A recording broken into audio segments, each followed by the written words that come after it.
15 août 1926, le jour où Rudolph Valentino est hospitalisé avant de mourir.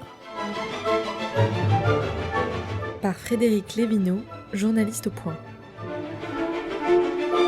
À 31 ans, Rudolph Valentino est adulé par toutes les Américaines. Personne mieux que lui n'incarne le Latin Lover.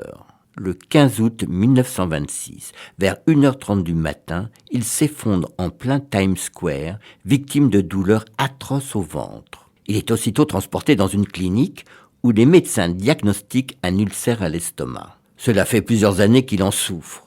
Il attribue son développement aux pilules qu'il prend pour ralentir la chute de ses cheveux. La nouvelle se répand dans l'Amérique comme un feu de poudre.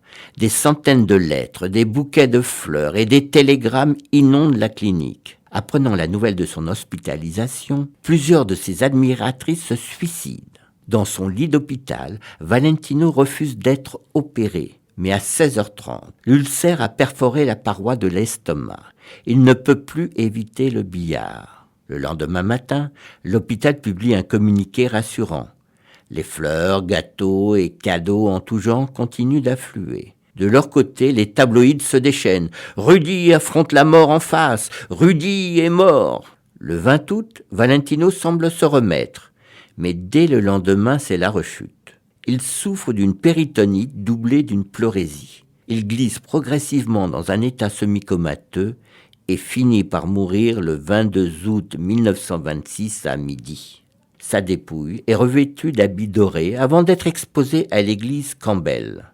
Des dizaines de milliers de fans défilent inconsolables. Dans les rues de New York, c'est l'apocalypse. Les adulateurs du chèque crient leur douleur. Les femmes s'évanouissent. La foule tangue, fait éclater des vitrines de plusieurs magasins.